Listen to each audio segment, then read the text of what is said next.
That must have been quite a moment, actually, when you sat there opposite the doctor and he was, you know, honest with you about what your drinking could lead to.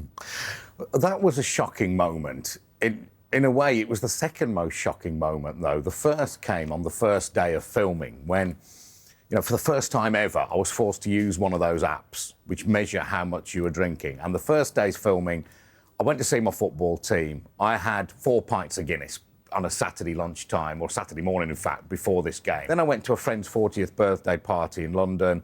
I think I had a couple of beers. I had probably the best part of a bottle of wine and another beer. And, you know, that was just a normal drinking for me. And it was when I added it up the following morning on camera, it was something like 33 units in one day. And I thought, I'm in trouble here. I just didn't realise how much I was drinking.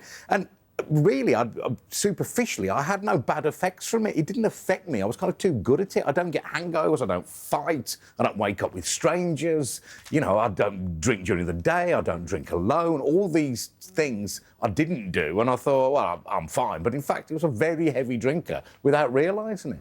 And it's interesting, isn't it? What made you want to do the show then, in the sense that there must have been something that was happening in your life that maybe were your kids noticing it, were other people saying, well, you've had a bit much there, or... No, it was never that, which is interesting, isn't it? Because the problem was I didn't have a problem, yet I kind of knew, it niggled away at me, that a day without drink didn't really feel like a proper day. And I just kind of...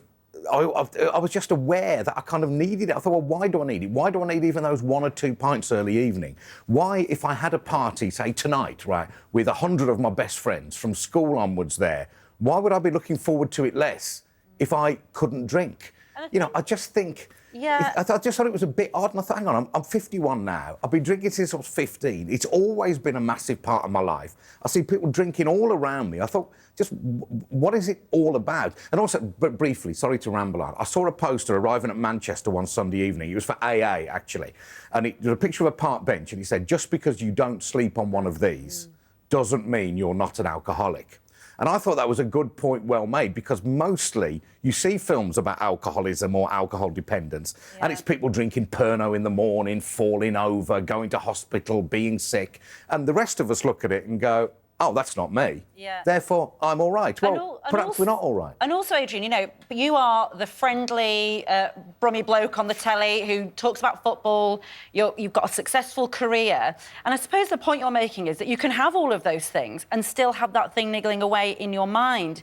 And in a way, it's that there's plenty of people who must live a similar life to you.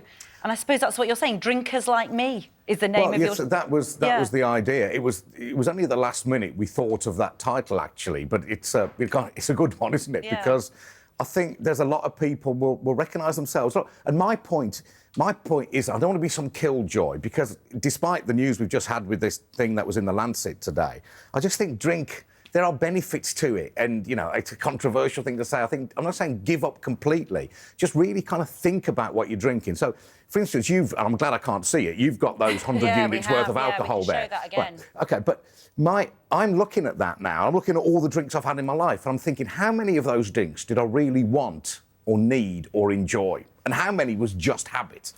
Just because I was out and somebody wanted me to have one, and I was just doing it because I couldn't think of anything else to do. You know? So I just want to shrink it down to the drinks which I really want and need. Maybe it's only really the first drink that gives you any hit, isn't it? After that, it's just habit. Can you do that successfully, though?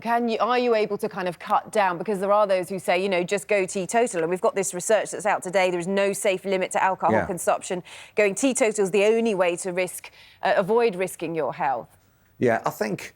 Look, that might be an option. At the moment, I mean, just setting that survey aside, I think the issue with me about drinking less is just that I can do it, because I don't think I actually physically crave the alcohol, as some people might say. I'm kidding myself. But it's the intellectual effort involved in thinking about moderating. You know, I've got to organise myself, think, right, I'm going to a 70th birthday party tonight, so that's out.